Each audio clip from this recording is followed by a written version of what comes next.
அதிர வைத்த ஆர்ப்பாட்டம். பலத்தை காட்டிய அன்புமணி. ஆவேசத்தில் ராமதாஸ் செய்த செயல்.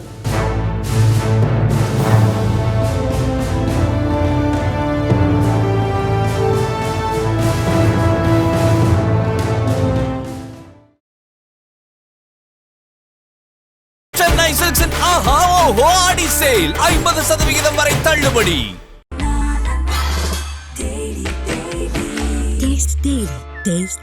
அறுவை சிகிச்சையில் கத்தை என்பது வரலாறு, ரோபோட்டிக் சர்ஜரி என்பது இன்றைய கூறு. தங்கம் புற்றுநோய் சிகிச்சை மையம், நாமக்கல் மற்றும் கான்பூர். பாமகவில் தந்தை மகன் இடையே தொடரும் மோதலில் அடுத்தடுத்த பரபரப்பு காட்சிகள் மீண்டும் அரங்கேறி உள்ளன. விழுப்புரத்தில் கூட்டத்தை கூட்டி தனது பலத்தை அன்புமணி காட்டியுள்ள நிலையில் அதில் பங்கேற்ற 3 எம்எல்ஏக்களை நீக்குவதாக ராமதாஸ் அறிவித்திருக்கிறார். தமிழ்நாட்டில் வன்னியர்களுக்கு தனி ஒதுக்கீடு வழங்கலாம் என்று உச்சநீதிமன்றம் தீர்ப்பளித்து 1208 நாட்களாகிவிட்டதாகவும், ஆனால் வன்னியர்களுக்கு இடஒதுக்கீடு வழங்க திமுக அரசு மறுப்பதாகவும் கூறி விழுப்புரத்தில் பாமக தலைவர் அன்புமணி ராமதாஸ் தலைமையில் கண்டன ஆர்ப்பாட்டம் ஞாயிற்றுக்கிழமையன்று நடைபெற்றது. விழுப்புரம் புதிய பேருந்து நிலையம் அருகே உள்ள நகராட்சி திடலில் நடைபெற்ற இந்த ஆர்ப்பாட்டத்தில் அன்புமணியை ஆதரிக்கும் பாமக சட்டமன்ற உறுப்பினர்கள் சதாசிவம், வெங்கடேஸ்வரன், சிவக்குமார், வழக்கறிஞர் பாலு உள்ளிட்டோருடன் ஆயிரக்கணக்கான பாமக நிர்வாகிகள் பங்கேற்றனர். இந்த ஆர்ப்பாட்டத்தில் உணர்ச்சி பொங்கவும் சில நேரங்களில் ஆவேசத்துடனும் பேசினார் அன்புமணி. சமூக நீதி துரோகி திமுக பதாகையை கையில் ஏந்தி திமுக அரசிற்கு எதிரான கண்டன கோஷங்களை எழுப்பினார். திமுக அரசை குறிவைத்து பேசிய அன்புமணி தனது எதிர்கால கூட்டணி நிலைப்பாட்டையும் இக்கூட்டத்தில் கோடிட்டு காட்டியுள்ளார். அன்புமணி பேசும்போது, இங்கு வன்னியர்களுக்கு 10.5% இடஒதுக்கீடு வழங்கலாம் என்ற உச்சநீதிமன்றமே தீர்ப்பு வழங்கியுள்ளது. நல்ல அரசு என்றால், நேர்மையான அரசு என்றால், சமூக நீதி அரசாக இருந்திருந்தால் நீதிமன்ற தீர்ப்பு வந்த 1 மாதத்தில் இடஒதுக்கீடு கொடுத்திருப்பார்கள் என்று கர்ஜித்தார். மேலும் திமுகவில் வன்னியர் சமூகத்தை சார்ந்த 28 எம்எல்ஏக்கள், 5 எம்பிக்கள், 4 அமைச்சர்கள் உள்ளனர். யாராவது இடஒதுக்கீடு வழங்க வேண்டுமென பேசி இருக்கிறார்களா? ஸ்டாலினும் திமுகவும் சமூக நீதி துரோகிகள். வருகின்ற தேர்தலில் திமுகவிற்கு 1 ஓட்டு கூட போடக்கூடாது. ஸ்டாலினுக்கு வருகின்ற தேர்தலில் பாடத்தை புகட்ட வேண்டும் என்றார் அன்புமணி.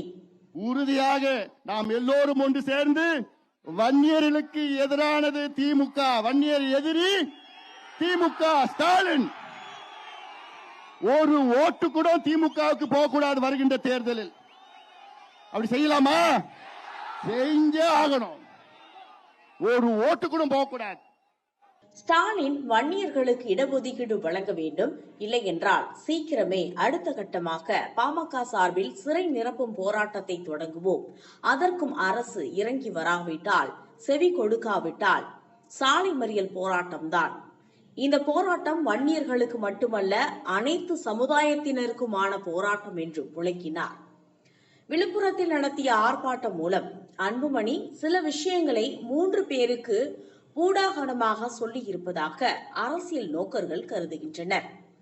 விழுப்புரமே குலுங்கும் வகையில் குறைந்த அவகாசத்தில் கூட்டம் நடத்தியதன் மூலம் பாமக தொண்டர்கள் என் பக்கம்தான் என்று தனது தந்தை ராமதாசுக்கு மறைமுகமாக உணர்த்தியிருக்கிறார் அன்புமணி. அடுத்து தமிழக அரசுக்கு ஒரு செய்தியை ஆர்ப்பாட்டம் மூலம் அன்புமணி வெளிப்படையாகவே சொல்லியிருக்கிறார். வன்னியர் சமுதாயத்தை கிள்ளுக்கீரையாக அரசு நினைக்க வேண்டாம். வட மாநிலங்களில் தங்களது சமூகம் இன்னும் வெற்றி வாய்ப்பை நிர்ணயிக்கும் சக்தியாகவே உள்ளது. வன்னியர்களுக்கு சமூக நீதி கிடைக்க பாமக எதையும் செய்ய தயங்காது என்பதுதான் அது. 3வதாக யாருக்கு அன்புமணி செய்தி சொல்லியிருக்கிறார் என்றால், அது சக கூட்டணி கட்சிக்குத்தான். அப்பா மகன் மோதலில் பாமக பலமிழந்து விட்டதாக யாரும் கற்பனை செய்ய வேண்டாம். அது தவறான கணக்கு. பாமக அதே பழைய பலத்துடன் தான் உள்ளது. தேர்தல் கூட்டணி பேச்சுக்களில் பாமகவை குறைத்து மதிப்பிட்டு குறைந்த எண்ணிக்கையில் தொகுதிகளை ஒதுக்கலாம் என்ற மனக்கணக்கை போடாதீர்கள் என்று அரசியல் கட்சிகளுக்கு மறைமுகமாக அன்புமணி உணர்த்தியிருக்கிறார். திமுக எதிர்ப்பு என்ற ஒன்றை முன்னிறுத்தி இருப்பதன் மூலம் வரும் தேர்தலில் அன்புமணி தரப்பு நிச்சயம் அதிமுக பாஜக கூட்டணியில் இருக்கும் என்பது உறுதியாகியுள்ளது. தேசிய ஜனநாயக கூட்டணியில் உள்ள அதிமுக தலைவர் எடப்பாடி பழனிசாமி நயினா நாகேந்திரனுக்கு தங்களது பலம் என்னவென்பதை விழுப்புரம் போராட்டம் மூலம் அன்புமணி உணர்த்தியிருக்கிறார். இது ஒருபுறம் இருக்க, அன்புமணியின் ஆர்ப்பாட்ட காட்சிகளை டிவியில் பார்த்த ராமதாஸ் கடும் டென்ஷன் ஆனதாக கூறப்படுகிறது. அடுத்த சில மணி நேரங்களிலேயே அன்புமணியின் ஆர்ப்பாட்டத்தில் கலந்து கொண்டவர்கள் மீது நடவடிக்கை என்று ஒரு அறிக்கையை ராமதாஸ் தரப்பு வெளியிட்டது. குறிப்பாக பாமக சட்டமன்ற உறுப்பினர்களான சிவக்குமார், வெங்கடேஸ்வரன், சதாசிவம் மற்றும் வழக்கறிஞர் பாலு ஆகியோரை பாமகவின் அடிப்படை உறுப்பினர் பதவியிலிருந்து சஸ்பெண்ட் செய்வதாக தலைமை நிலைய செயலாளர் அன்பழகன் மூலம் ராமதாஸ் ஒரு அறிக்கையை வெளியிட்டார். இது தொடர்பாக வெளியான அறிக்கையில் எம்எல்ஏக்கள் சிவக்குமார், சதாசிவம், வெங்கடேஸ்வரன் என 3 பேரும் கட்சி கட்டுப்பாட்டை மீறியதாக சட்டமன்ற கட்சி தலைவர் GK மணி மூலம் கட்சியின் தலைமைக்கு கொண்டு வரப்பட்டது. இதை கட்சியின் தலைமை நிர்வாக குழு பாமகவின் ஒழுங்கு நடவடிக்கை குழு பரிசீலனைக்கு அனுப்பியது. அந்த குழுவானது 3 சட்டமன்ற உறுப்பினர் மற்றும் வழக்கறிஞர் K பாலு 4 கட்சியின் உறுப்பினர் பொறுப்பிலிருந்து தற்காலிகமாக இடைநீக்கம் செய்யப்படுகிறார்கள் என்று தெரிவிக்கப்பட்டுள்ளது. மற்ற கட்சிகள் எல்லாம் தேர்தலுக்கு தயாராகி வரும் நிலையில் பாமகவில் தந்தை மகன் பூசல் இன்னமும் ஓயவில்லை. மகன் அன்புமணி கொஞ்சம் அனுசரித்து விட்டுப்பிடித்து போகிறார், கட்சி நடவடிக்கைகளில் கவனம் செலுத்தி வருகிறார் என்றாலும் தந்தை ராமதாஸ் விடுவதாக இல்லை. எது எப்படியானாலும் கட்சியின் 37வது ஆண்டு விழா அல்லது ராமதாஸின் பிறந்த நாளுக்கு முன்பாகவே முடிவுக்கு வர வேண்டும் என்று பாமகவினர் விரும்புகின்றனர். பூம்புகாரில் வரும் ஆகஸ்ட் 10ஆம் தேதி நடைபெறவுள்ள வன்னியர் சங்க மகளிர் மாநாட்டுக்கு அன்புமணிக்கு அழைப்பு விடுக்கப்படும் என்று ராமதாஸ் தெரிவித்துள்ளார். அந்த மாநாட்டு மேடையில் தந்தை மகன் மீண்டும் கைகோர்ப்பார்களா, பாமக பிரச்சனையானது முடிவுக்கு வருமா என்பதே தொண்டர்களின் எதிர்பார்ப்பாக உள்ளது. வன்னியர்களுக்கு 20 விழுக்காடு இடஒதுக்கீடு, அதே நிலையில் இருக்கின்ற பட்டியலின மக்களுக்கு 2 விழுக்காடு கூடுதலாக இடஒதுக்கீடு, வன்னியர்கள் போன்று இருக்கின்ற மற்ற சமூகங்களுக்கு அவரவர் மக்கள் தொகைக்கு ஏற்ப இடப்பங்கீடு என்று 45 ஆண்டுகளுக்கு முன்பு மருத்துவர் ஐயா அவர்கள் மாநாட்டை நடத்தி தீர்மானத்தை போட்டார். நினைத்து பாருங்கள், 45 ஆண்டு காலமாக நம்முடைய கோரிக்கை இவர்களால் நிறைவேற்ற முடியவில்லை. 45 ஆண்டு காலம் உச்ச நீதிமன்றம் தீர்ப்பளித்து 1208 நாட்கள் ஆகிறது. அந்த உச்ச நீதிமன்றம் தீர்ப்பிலே தமிழ்நாட்டில் சாதிவாரி கணக்கெடுப்பு நடத்தி வன்னியர்களுக்கு நீங்கள் உள்ஒதுக்கீடு கொடுங்கள் என்று எந்த இடத்திலும் சொல்லவில்லை. இன்று தமிழ்நாட்டிலே வன்னியர்களுக்கு உள்ஒதுக்கீடு, தனி ஒதுக்கீடு கொடுக்க வேண்டும் என்றால் அதற்கு சாதிவாரி கணக்கெடுப்பு நடத்த தேவை கிடையாது. இது நான் மட்டும் சொல்லவில்லை, உச்ச நீதிமன்ற தீர்ப்பு. இதுக்கு மேல என்னையா வேணும் உனக்கு? உச்ச நீதிமன்ற தீர்ப்பிற்கு மேல உங்களுக்கு என்ன வேணும்? உச்ச நீதிமன்றம் தெளிவாக சொல்லியிருக்கிறது. என்ன? ஒரு சாதிக்கு தனியாக ஒதுக்கீடு செய்யலாம். அடுத்தது, தமிழ்நாடு அரசிற்கு வன்னியர்களுக்கு ஒதுக்கீடு கொடுக்க எல்லா அதிகாரம் இருக்கிறது என்று உச்ச நீதிமன்ற தீர்ப்பில் இருக்கிறது. மூன்றாவது, வன்னியர்களுக்கு தமிழ்நாட்டில் ஒதுக்கீடு கொடுக்க வேண்டும் என்றால் அதற்கு மத்திய அரசு அனுமதி தேவை கிடையாது என்று உச்ச நீதிமன்றம் தீர்ப்பு. இதுக்கு மேல என்ன வேணும்? ஒரு நல்ல அரசு, நேர்மையான அரசு, சமூக நீதி அக்கறை உள்ள அரசாக இருந்திருந்தால் உச்ச நீதிமன்றம் தீர்ப்பு வந்து அடுத்த மாதத்தில் வன்னியர்களுக்கு உள் ஒதுக்கீடு, தனி ஒதுக்கீடு கொடுத்திருப்பாங்க. அப்படிதானே? ஒரு நல்ல அரசு, சரி இந்த மக்கள் கஷ்டப்பட்டு இருக்கிறாங்களே, இந்த பிள்ளைங்க படிக்கணும், படிச்சு முன்னுக்கு வரணும்னு சொல்லிட்டு. ஆனால் அந்த எண்ணம் ஸ்டாலின் அவர்களுக்கு ஒரு துளியும் கிடையாது, ஒரு எள்ளளவும் கிடையாது. ஸ்டாலின் அவர்களுக்கும் சமூக நீதிக்கும் எள்ளளவும் சம்பந்தமே கிடையாது. ஸ்டாலின் அவர்களுக்கும் சமூக நீதிக்கும் எந்த சம்பந்தம் கிடையாது. உச்ச நீதிமன்ற தீர்ப்பு வழங்கிய பிறகு வேற கீழ் நீதிமன்றம் எதுவும் தடை பண்ண முடியாது. இதுதான் சட்டம். ஆனால் அது எத்தனை முறை நானும் ஐயாவும் போய் பார்த்தோம், எத்தனை முறை பார்த்தோம், எத்தனை முறை பேசணும்.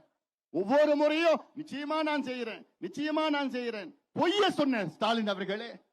இந்த தேர்தலை நாங்க பார்த்துட்டு போறோம், பார்க்க தான் போறோம். நாங்க என்னையா கேட்டோம்? இந்த பிள்ளைங்களுக்கு படிப்பு கேட்டையா, வேலை கேட்ட, அவ்வளோயா? அது உன்னுடைய கடமை தானையா? சட்டத்தில் இடம் இல்ல, அதுக்கு கணக்கெடுப்பு நடத்தணும். என்ன கணக்கெடுப்பு நடத்தணும்?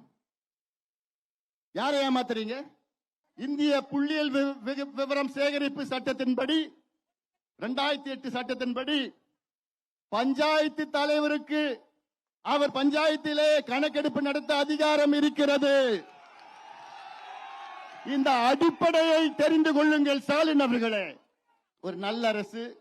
சரி, இந்த மக்கள் கஷ்டப்பட்டு இருக்கிறாங்களே, இந்த பிள்ளைங்க படிக்கணும், படிச்சு முன்னுக்கு வரணும்னு சொல்லிட்டு. ஆனால் அந்த எண்ணம் ஸ்டாலின் அவர்களுக்கு ஒரு துளியும் கிடையாது, ஒரு எள்ளளவும் கிடையாது. ஸ்டாலின் அவர்களுக்கும் சமூக நீதிக்கும் எள்ளளவும் சம்பந்தமே கிடையாது.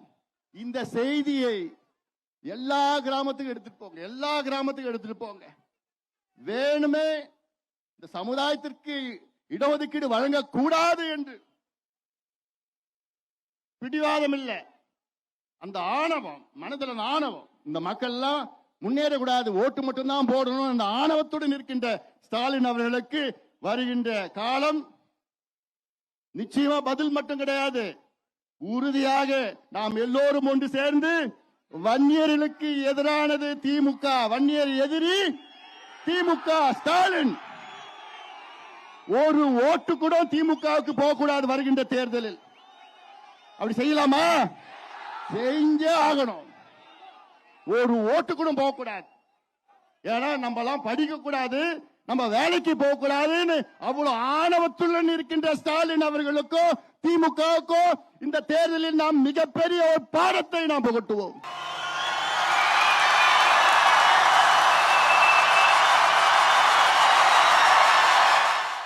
சென்னை சில்க்ஸின் ஆஹா ஓஹோ ஆடி சேல் 50% வரை தள்ளுபடி.